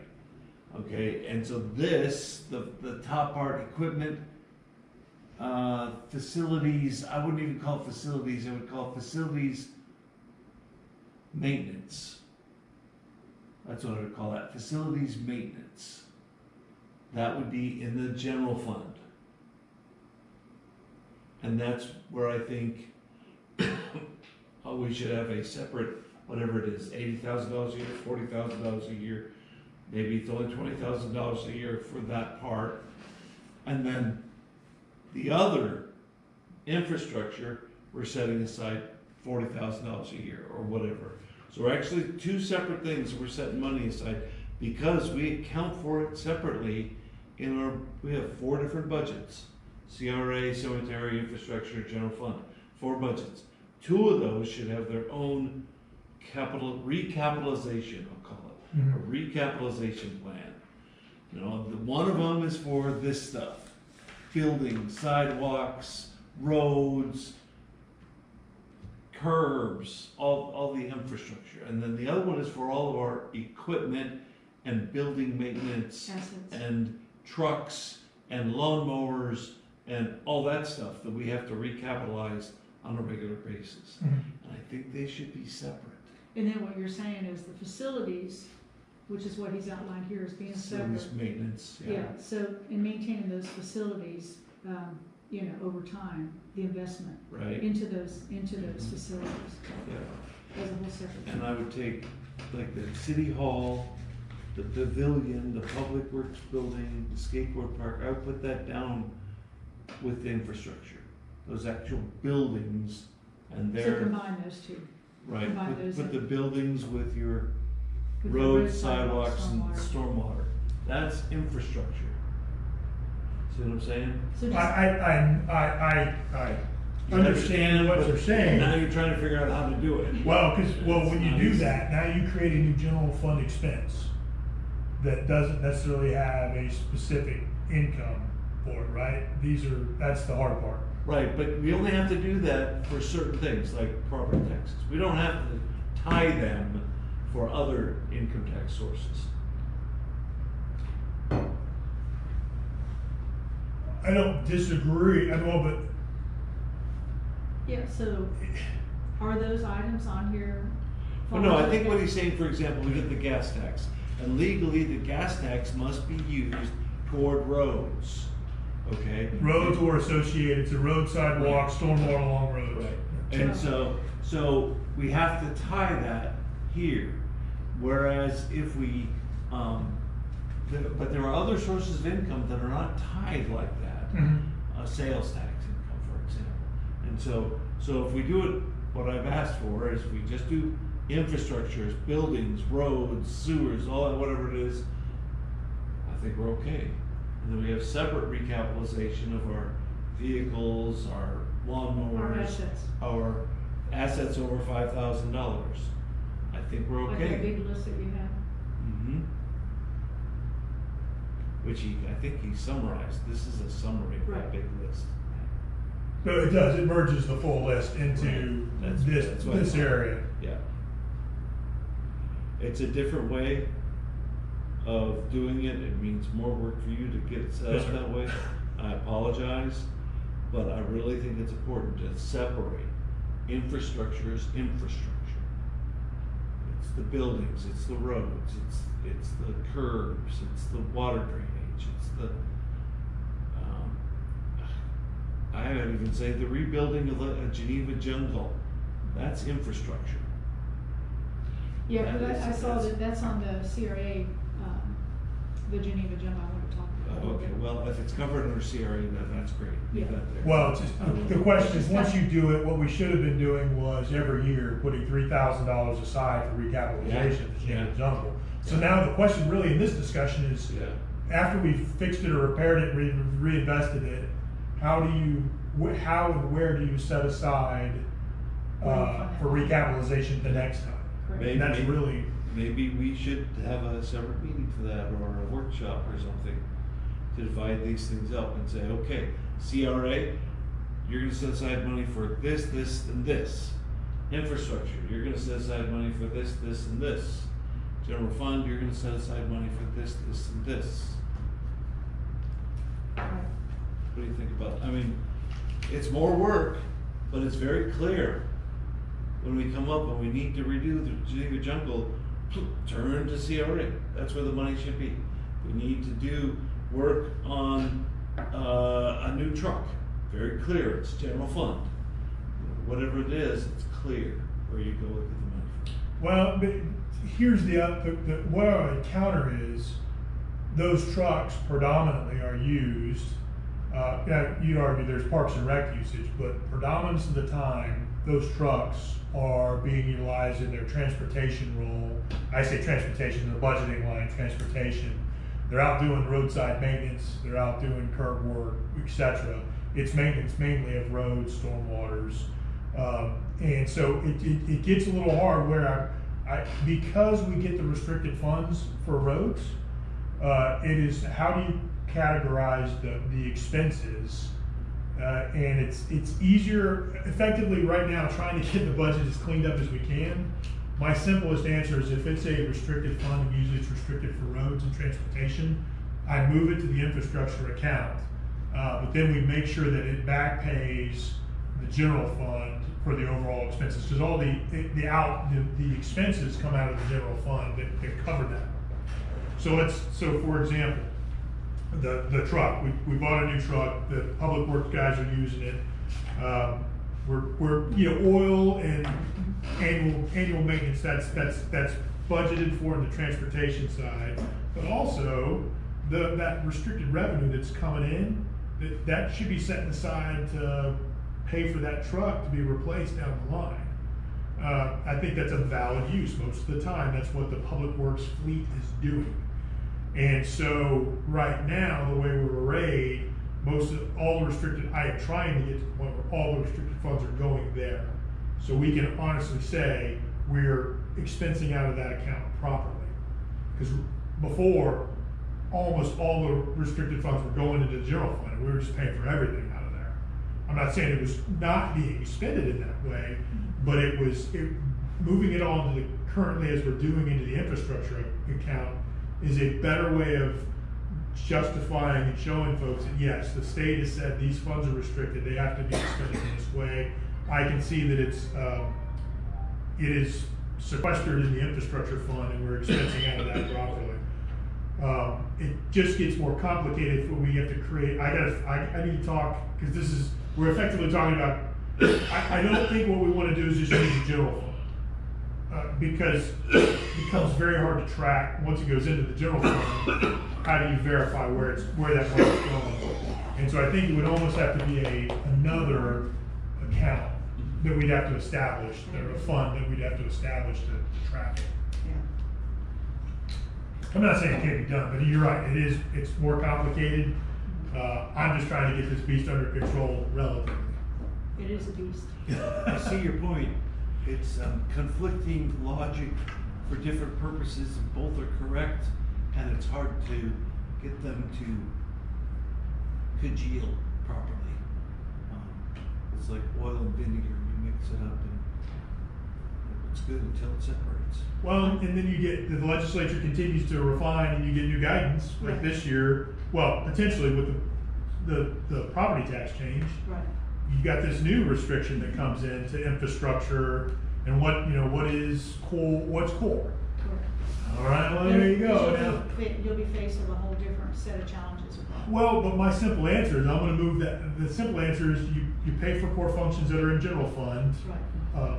Retirement, maybe public safety, Mm-hmm. and then the rest of it just goes in the infrastructure account because infrastructure is specifically listed as a core function. Right. So it's cleaner. I think you've already really pretty much separated it out for the most part. It's just a matter of having them in this bucket or that bucket with the whole thing about the planning and what's earmarked with what. I don't know, maybe it's a color coding thing, because I'm sure in the general fund, you gotta show up, some of the stuff that's for infrastructure shows up in the infrastructure fund, right?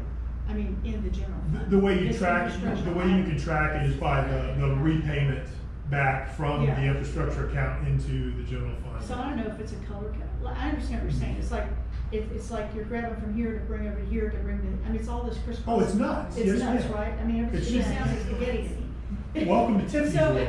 right? So to me, if you color coded certain things, like say infrastructure is orange, okay? Let's say, capital investment stuff is a yellow color. In other words, a consistent color coding for those particular items, regardless of what bucket they're in or what fund they show up in, that consistent coloring is there. So automatically your eye goes to that, oh, I can see that's infrastructure and it's, because it's orange, right? Mhm. Everything on the infrastructure page separated out would come out as orange, but in the general fund, you might have multiple colors because you're trying to pull funds back. Does that make sense? It's does. just, I think, it's like, it kind of helps you to kind of see where, I understand what you're saying, and it's hard for us to see it, for me anyway, to see it, because they all look like it's all printed, it's numbers, I have to really read it and understand it. But then sometimes I get a little confused on where does this actually, what separate fund does this actually go, go into? I'm just a lot more visual with that, with color coding and things. That like would work. I think there's multiple correct answers. Yeah. I'm trying to think of what would be the most simple Yeah. to try to help you guys out. Yeah. I would see. argue the most simple right now for us, where we're at right now, with what we've tried to do over the last year and moving forward, is just to keep it moving to the infrastructure account Yeah, or the capital improvement especially until we see what account. happens. I gotta look and Because see the what things they are gonna change again. Well, all restricted funds land there right now. And anything that else gets restricted right now, my plan was to move all restricted funds into that. So that you could track what's going in and out. and so along that line, for example, maybe vehicles should be an infrastructure. Generally, they are right now. If you look at, other than fuel and about $9,000 broadly in maintenance, any expenditures on vehicles now sits in infrastructure.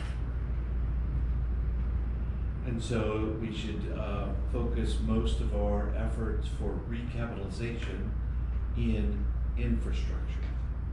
Yes, sir. But there are other things that are, I don't think putting, for example, lawnmowers in infrastructure, to me that makes no sense. Just capital. That should be in the general fund. Well, but the reason, the logic behind it is it's restricted, they're predominantly used on road maintenance, and thus that restricted fund, For gas and fuel. those fuel taxes, those restricted funds, right now, the way we make sure they're going to the right places, they go into the infrastructure account. Yeah, I That's thought it what- was parks was the main use. I didn't realize it was roads. Oh, most of our we do parks. They go It's in probably, we and knock out all the here. parks in about a day compared to and that's every 2 weeks or so. The rest of the days, they're out on 100 or 21. Okay. Okay. It's never perfect, but the bulk of the time is on the roads. Okay. Well, as we go along with recapitalization, I guess we'll have to figure it out, but it sounds like most of it should be in infrastructure. Okay? Yes, sir.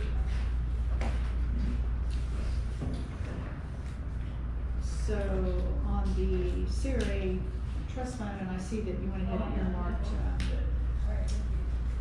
is that, 66,000 for the Geneva Oh, General? probably the CRA capital improvement plan potentially, or were you in the budget for Yeah, CRA? it's somewhere here. So we didn't already have that earmarked. It's right here. Clearly, to me, it's a priority over, maybe, say, the trailhead, for example. How do we want to, because I know that there's gonna be folks who are gonna show up Monday to talk about this or want to understand. And I think that we got the recommendation of council to move forward with option 1, which I agree on too. But the thing is, we didn't have that 66,000 in that budget. Correct. So what are we going to, where are we gonna get that 66,000? We have money. We have money there. We have over $400,000. Okay. So 'Cause I there's remember money in moving CRA. something. It's a matter of moving priorities. So for the CRA board meeting next week, what I'm recommending, and we still gotta get it all drafted up, is that what you're doing is making an amendment to the CRA plan. I gotta double check with Rich. I don't think this requires an ordinance or anything like that, but you're adding a specified project to the CRA plan under the parks category. Okay. And then effectively the board is authorizing the staff to start budgeting and creating a budget line for that particular project. I'll double check with Rich, but I think y'all can give me guidance on the individual projects underneath that CRA plan. And then, as I was discussing, what you generally do is you would put it, I would recommend we don't do anything in this current year's budget. We look at the 26-27 budget. The best number we have is the number that Leathers and Associates gave us. Right. I'm not saying that's where it lands. Right. But I think it's the best number to put on it, as we do some budgeting work where Right. we are right now. Absolutely. So that's what I would recommend. The agenda item on Thursday at the CRA board is is adding a specified project under the Parks and CRA plan and giving me guidance to budget. Right now, it's $66,000 as we develop what we're gonna do with that in the fiscal year 26-27. Okay. And then I would also, as part of looking at the capital improvement plan schedule for the CRA, look at, okay, how do we array the project sets that we've talked about to spread them evenly over the 5-year period, so we maintain a positive balance and a reserve in the account. And my recommendation would be wait till after October 1st for that. No, I agree. Right, we'll just focus on the next year budget, Right. and the 5-year plan is something we address later. Too much going on. Right. Okay. Spread our work out. Yeah. However, that capital improvement plan schedule has been part of our strategic plan. At least we've got one now. Yes. But we haven't necessarily adopted it, so the timing on when y'all are comfortable adopting it. So I look at it as we have for years been reactively planning. Things happen, we react. And now we are moving more toward proactive planning. And this is to our advantage, I believe. Thanks to everybody's advantage. Yes. Then just general, I know the numbers are a little bit off, and what the general fund budget does, being relatively balanced, is, if you look at that, effectively, you spread that out you look at it over 5 years, and you escalate everything by 3%, either both income and expenses. What you've done by holding a balanced budget is you carry the reserves that we currently have forward, which we have healthy reserves right now. And so I'd say that, when the city keeps a balanced budget with the reserves that we have, things look good for the general fund in the out years, which looks good. And we need to be looking at that and watching it. And I guess the other opportunity were there any other line items that you wanted to talk about, or the changes, Councilman, that you saw in the account, in the general fund account, or the subordinate accounts in the proposed No, budget? I think that the ones that I identified as seeing large increases, and an explanation of that you've addressed. Mhm. The one item about the festivals, and you've I think you've taken care of that. I would like to see once per quarter, and so we add the Spring Fling / Chautauqua event on it. And so we're officially supporting at least 4, and then Parade of Trees, Christmas time is great, but I think you're absolutely right. We need to ask the civic group to pick that up. We'll do what we can. We have an idea on the cost, I know you should. I have my due out, which is to get you. Drew did gave me 2 budget plans. Mhm. One was the minimized 3 major events, and the one was, hey, if we do everything we did this last year, again next year. So we've got those rough numbers that I can get to. Yeah, I remember giving her Yes, budget, ma'am. so, okay. We have hired the director of public relations, or whatever we want to call Kathleen. That's her name, right? Yes. Yeah, Catherine. PIL, right? Public information. Which she doesn't like that term, but that's what everybody else calls them. So. Yeah, that's weird to me. It's just weird. But anyway, and I had in the past recommended hiring a director of economic development Mhm. and a director of parks and rec. Maybe because I think it's such a small cost, $500 a month for that kind of a person. Maybe we need differently, not those. Maybe we need a director of civic supported city events, or a director of someone to coordinate and work with Kiwanis and Lions, whether that's just Rotary, everybody out there to say, okay, you're helping us with July 4th, you're helping us with Christmas, you're helping us with Spring Fling, you're whatever, someone to coordinate. Now maybe that person is Drew, I don't know, Mhm. but I just throw that out as an idea. I think Kathleen has been a wonderful addition, and it costs us so little. She's just done a great job. So maybe we can get someone like that to help us somewhere else.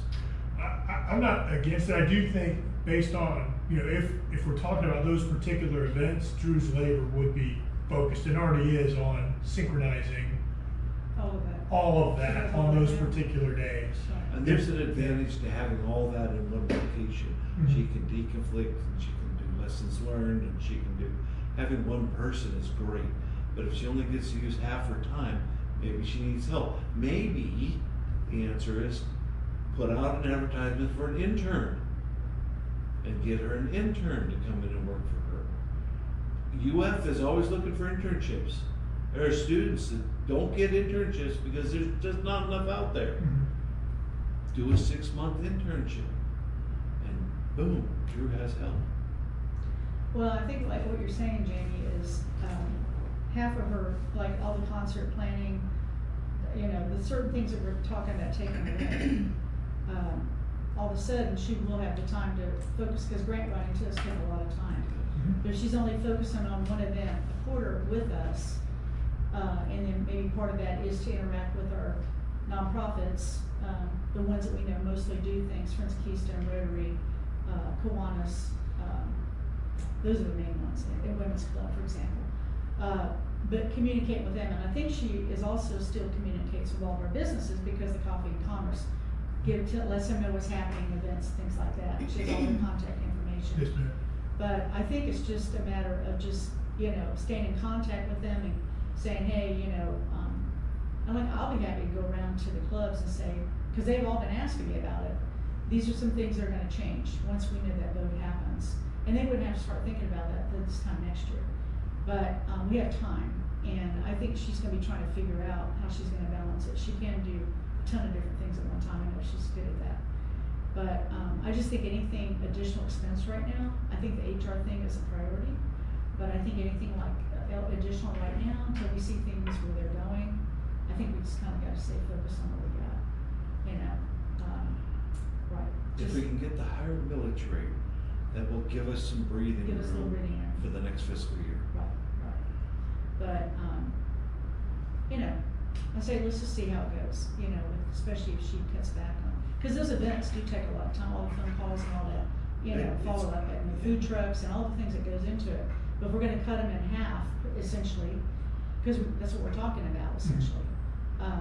I think that, her time being on the grant writing is gonna be a big priority.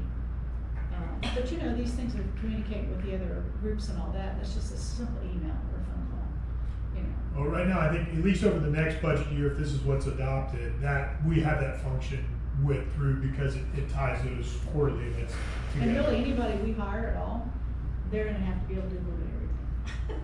I mean, that's how I see it. Small town, we don't have the luxury of saying, okay, you're gonna be in charge of economic growth, or you're gonna be in charge of parks. They have got to be able to be well-rounded and be able to do a little bit of everything. Very multi-talented. I just feel like we just don't have. Kathleen is just fine as a PIO. Kathleen is the VP of the Chamber of Commerce. And so- Catherine. Catherine, I'm sorry. Catherine. Catherine is the VP of the Chamber of Commerce, who interacts with over 300 or 400 different businesses. Every single night something, I mean, she's extremely busy. So, you know, she's just doing this because she loves Keystone. Well, and I think that's a great example, though. We've hired Catherine as our public information officer. We're kind of getting business development along with it. Yeah. It's just kind of baked in with the And process. and we also had Northeast Florida economic growth folks with, you know, our folks there that help us. So Mr. Powell's been very helpful in finding things, and with START, same thing. So Amber. they're very, Amber, so they're very helpful in that degree. I mean, all the touch points that they're reaching out to support us. So I think we're doing pretty good. The first one you have to worry about is Veterans Day coming up in November. Is- I cover that one. You're just doing it all yourself? I cover the cost, yes, Okay. I pay for that. It's fairly limited It's fairly staff limited. support for that, other than Yeah. opening up the. Yeah, But I I mean, pay for all there's the so food many and things we food. do. Mhm. I know. That's just I know. another one. You know, we've gone from like 2 events or 3 to 1 here, and then all of a sudden we had an S. But, I mean, on that one, you know, I've helped to fund the food for that, which is mainly our biggest expense, essentially. Before the pandemic, we were at this level. But the pandemic killed everything, and it's been very slow to come back. But yeah, so I think that we'll be good. As far as action items coming into next week's city council meeting, I'm tracking a discussion on the millage. I suspect, since we haven't done it this way, we didn't do this way from last year, and I was building the budget up until September.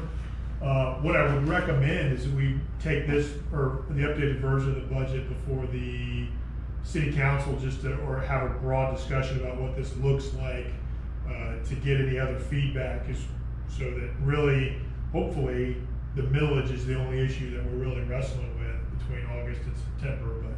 Or do y'all want to hold off and do another August meeting before we formally take the draft budget to the city So council? I got a feeling that meeting in July, September, or August will be kind of big, right? I mean, it's pretty loaded agenda already. I Talk don't know. about Mondays. Mhm. August 3rd is Monday. I know, it's already a pretty full Well, agenda. it's not too heavy at this point. We did a Oh, it's lot, not and we're that only bad. 3 weeks out from the last one, so. Because really all we gotta do is just to summarize the budget where we are, and to also share with them, because of they're having to make a decision about the mill rate, no different than what I just talked about. Like, this is the raw data on what the impact's gonna look like. So, we have to make that decision now, even though we wouldn't be impacted until next year. We don't have to make it till September. No, but they have to consider that, they have to have a conversation about it. Right, and we briefly discussed it because we had to establish a maximum mill rate the last time. But we do not have to finalize the mill rate on Monday, Okay, not until September. okay. We really technically cannot finalize a millage until the second trim But do we meeting want in to September. share that with them about what we're talking about here? I At that think meeting in it August? informs their decisions on where they're Gives them comfortable with the something millage to rate. look isn't it? So I think his proposal of sharing the budget draft, and because I've looked at it, and I don't have hardly any problems with it, I think that is just limited, not discussion, but just share. Mhm. This is the budget as we have, and we would appreciate their inputs, Mhm. because we can tweak it still more, Right. but I don't think we should go through it line by line or even. No, that wasn't what I was. Right, the only thing we might do is discuss with them any major changes since this year's budget. Mhm. I think that is a valuable thing to share with the council members. And we're gonna put in, as long as the CRA approves it, we're gonna put in $66,000 for the Geneva Jungle next year. That's a major change, I would say, because we're not doing that this year. And so I would share that kind of thing with them, but I wouldn't go through it line by No, line. I agree with that. They can read it and take a look at Uh-huh. it. Any questions? And I think it's important too, I only recently realized that, if this November passes, it does not impact next year's budget. Yeah. The first impact is the next budget after that. And so I think that's a clear point I that mean, we should share with them too. Correct. I mean, it impacts the taxes of the individuals January 1st, but we don't see the impact start until October 1st of 27, because of the way the annual thing rolls. When they will start paying the taxes based on the change that they vote on, theoretically, if it passes, they'll start paying those taxes at the beginning of the fiscal year 27, 28. That's why we start to see theoretically a reduced revenue, because we get those, we take those receipts throughout that next year, 27, fiscal year 27, 28. But the taxpayers see it January 1. The value, they'll see the reduced value, Reduced taxable value of their property, Right. and then they get the notices, In and the then they'll get fall. noticed, and then they'll get noticed on the trim on what the tax will be on that reduced value, Right. and then when they start paying won't occur until October, November, December. When does the 10% become effective off of the, that we have to? That is purely a budget drill that has to happen every fiscal year from now forward, showing a 10% reduction. If you were to reduce it 10%, you show how you would do it, you have a workshop to discuss it, and you post it on the So website. then you gotta reduce it 10% every year after that. it's not that you actually have to reduce 10%. It is just that you have to show and you have to run a process that shows if you were to reduce 10% from the previous year, what does it look like? Oh, okay. But you do not, you could decide to adopt it, but you do not have to decide to adopt it. Okay, gotcha. All right. Sure. And I'll email it to Jamie so he has it. Okay, are we good? Yes, ma'am, I think that's everything. All right, thank you for all your hard work. Thanks, Ken. Appreciate Thank it. you, yeah. Meeting's adjourned.